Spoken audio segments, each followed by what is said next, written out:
Hello আসসালামু আলাইকুম everyone, welcome to my another new blog. আশা করি তোমরা বন্ধুরা সকলেই ভালো আছো এবং সুস্থ আছো। আমি কয়েকদিন ধরে আমার ইনবক্সে দেখতে পাচ্ছি তোমরা আমাকে ইনবক্স করছো, আপু তোমার উইকেন্ডের ডেইলি ব্লগ শেয়ার করো। তাই আজকে আমি আমার উইকেন্ডের ব্লগ তোমাদের সাথে শেয়ার করতে চলে আসলাম। এখানে বন্ধুরা দেখতে পাচ্ছ আমি কিছু সবজি নিয়েছি। এখানে নিয়েছিলাম আমি গাজর, ফুলকপি, সিম আর কাঁচামরিচ।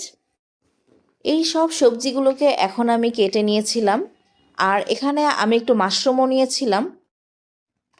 মাশরুমটা অনেক দিন পরে বের করেছিলাম, দেখছিলাম কিছু মাশরুম ভালো রয়েছে আর কিছুটা নষ্ট হয়ে গেছে। যেগুলো ভালো সেগুলো আমি নিয়েছিলাম আর বাকি নষ্টগুলো ফেলে দিয়েছিলাম।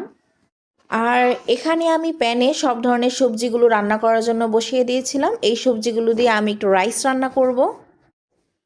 আমি এই সবজিগুলো আগের দিন রাত্রে থেকেই সব কিছু কেটে প্রিপেয়ার করে রেখেছিলাম, যাতে এর পরের দিন আমার রান্না করতে ঝামেলা না হয়।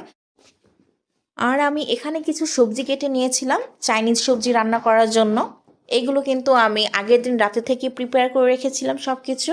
এখানে আমি চিকেন নিয়ে নিয়েছিলাম একটু ফ্রাই করার জন্য। এখন আমি চিকেনগুলোকে সব ধরনের মশলা দিয়ে ম্যারিনেট করে ওভারনাইট আমি ফ্রিজারে রেখে দিব। শুধু এর পরের দিন সকালবেলা বের করে ভেজে নিলেই হয়ে যাবে। আমি এখানে একটু চিলি ফ্লেক্স দিয়েছিলাম, একটু টমেটো কেচাপ দিয়েছিলাম, একটু সয়া সস দিয়েছিলাম, একটু আদা রসুনের পেস্ট দিয়েছিলাম, একটু জিরার গুঁড়ো দিয়েছিলাম, মানে যা যা মশলা দেওয়ার সব ধরনের মশলা দিয়ে একটু লেবুর রস দিয়েছিলাম।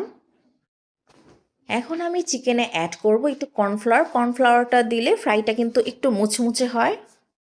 এই তো আমার চিকেন ম্যারিনেট করা শেষ। এরপরে আমি সবজিগুলো ঢেকে ফ্রিজে রেখে দিব। চলে আসলাম এর পরের দিন সকালবেলা নাস্তা করার জন্য।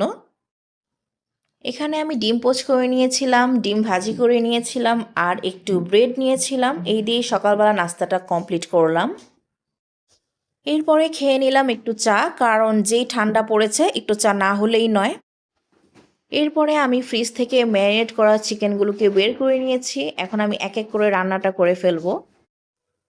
এরপরে আমি হাঁড়িতে পানি দিয়ে সবজিগুলোকে দিয়ে দিলাম সিদ্ধ করার জন্য। এরপরে আমি চুলায় একটা প্যান বসিয়ে দিলাম। এখন আমি এক এক করে ফ্রাইগুলোকেও ভেজে নিব। আর আজকে আমি একটু ক্রিসপি ফ্রাইও করব, এই জন্য চিকেনগুলোকে একটু কোট করে নিচ্ছিলাম। আর এখানে আমি ফ্রাইগুলোকে উল্টে দিচ্ছিলাম, এক পাশ ভাজা হয়ে গেছিলো। আর একটু কর্নফ্লাওয়ার গুলিয়ে নিয়েছিলাম। আর এখানে আমি ক্রিসপি ফ্রাই করার জন্য চিকেনগুলোকে ভেজে নিচ্ছিলাম। আর এই তো বন্ধুরা দেখতে পাচ্ছ আমার রাইস রান্না করা হয়ে গেছে। এই পর্যায়ে আমি খাবারগুলো এক এক করে সব কিছু সার্ভ করে নিচ্ছিলাম। উইকেন্ডের এই ডেটাতে